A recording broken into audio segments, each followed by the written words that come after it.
Bom, caras e caros camaradas, caras e caros amigos, decorrida a eleição da Comissão Política Conselhia, é chegado o momento de dar continuidade e também mais visibilidade ao trabalho que temos vindo a desenvolver durante todo o mandato. E esta Comissão Política Conselhia vai ter pela frente um mandato com importantes desafios, mas há dois deles que nos vão merecer especial atenção, porque são determinantes para a nossa afirmação como alternativa política. O primeiro desafio que temos que travar é o de combater as políticas deste governo PSD-CDS, que tem conduzido o país a mais falências, a mais desemprego, a mais pobreza e a mais incerteza quanto ao futuro. Temos que combater este governo e este primeiro-ministro que mentem desde o primeiro dia em que começaram a exercer funções e que falharam em tudo que se comprometeram com os portugueses. Temos que combater um governo e um primeiro-ministro que, em vez de apresentar ao país o prometido modelo de desenvolvimento económico que iria resolver os nossos problemas estruturais, se limitou a impor sucessivas medidas de austeridade que vão muito para além do previsto no memorando da Troika, apostando num custo que custar que os portugueses já perceberam está a empobrecer e a conduzir o país a uma profunda recessão. Meus caros amigos, bastou apenas um ano para este governo pôr em causa tudo aquilo que foi construído pelos portugueses nos últimos anos com muito esforço. Temos hoje um governo ideologicamente apostado em transformar o Estado num mero prestador de serviços públicos mínimos, reduzindo a importância do seu papel na economia e no apoio social aos mais favorecidos.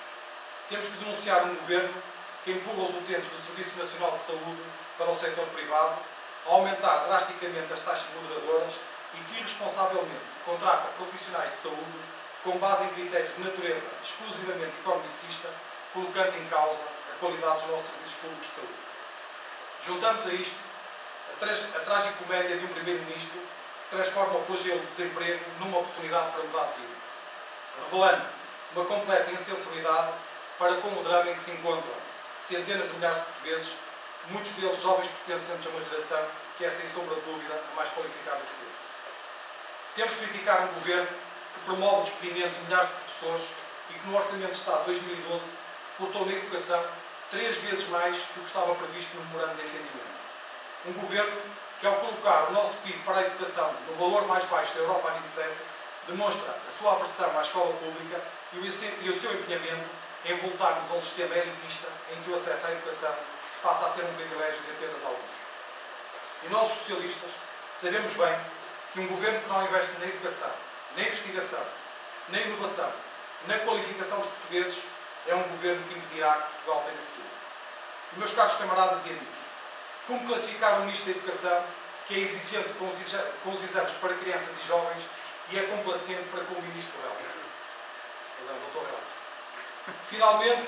a incapacidade deste governo em definir uma estratégia de desenvolvimento para o país traduz-se numa reforma da administração local que desenha uma fusão de freguesias a réguas quadro, sem definir previamente as competências e os recursos financeiros a transferir para o poder local, atitude que motivou uma contestação generalizada por parte das populações e dos autarcas e que foi mesmo rejeitada com uma forte vaia em pleno Congresso Nacional das Freguesias, quando foi apresentada pelo Ministro Miguel Relvas. Hoje mesmo, a Associação Nacional de Municípios Portugueses e a Associação Nacional de Freguesias informaram que não iriam indicar qualquer representante para integrar a unidade técnica para a reorganização administrativa do território por discordarem da metodologia e da solução adotada. É este governo e estas políticas desastrosas que temos a obrigação de combater e derrotar. Mas, caras e caros camaradas, no nosso Conselho também temos muitas políticas desastrosas e muita incompetência. Tal como o governo de Passos Coelho, que ganhou as eleições com a mentira de que não cortaria os subsídios de férias em Natal, e Menino Loureiro também enganou os oliveirenses ao prometer uma taxa de execução a 100% para a cobertura das redes de água e saneamento, como Pedro disse, durante este mandato de 4 anos. E, como sabem, estamos a pouco mais de um ano do final do mandato e ainda nada foi feito. Também em Oliveira das Meias temos um Executivo e um Presidente que, em vez de apresentar um modelo de desenvolvimento económico que resolva os nossos problemas de falta de competitividade e que potencia a atração de investimentos e a fixação de população, opta por orientar a sua ação política para o espetáculo e para o mediatismo, transformando a autarquia numa agência de promoção de eventos. Os oliveirenses estão fartos de quem apenas para se autopromover os obriga a pagar etapas milionárias da volta a Portugal e, por outro lado, regateia os míseros metros de Alcatrão às freguesias. Os oliveirenses já perceberam que, neste mandato, este Executivo PSD se vai limitar a dar sequência a 2 ou 3 projetos que herdou do executivo anterior, deixando por resolver os problemas estruturais que há décadas guardam resolução no nosso Conselho. E são muitos problemas por resolver ao nível do ordenamento do território, da requalificação da rede viária, da requalificação ambiental, da regeneração urbana, da criação de espaços industriais, da criação de espaços verdes e de lazer, da dinamização da nossa zona histórica e de comércio local, da melhoria da nossa qualidade urbana. E por isso, meus caros amigos, o outro desafio muito importante que espera esta Comissão Política e Conselhia consiste em, conjuntamente com os nossos autarcas, continuarmos a trabalhar na preparação de um projeto político alternativo que devolva a esperança aos oliveirenses. Camaradas, mais do que nunca, os nossos e muitos outros eleitores exigem que lhes apresentemos uma alternativa a um PST acomodado e apostado apenas em engordar a sua clientela e que já há muitos anos deixou de se preocupar com a governação, sendo o resultado mais evidente deste desleixo a gigantesca dívida municipal de que o atual Presidente é diretamente responsável, já que apoiou todas as decisões que conduziram a este escalado. Os oliveirenses sabem que este é um executivo que não decide e que sempre que é chamado a tomar decisões importantes, protela ou assobia para o lado à espera que os problemas passem. Veja-se o exemplo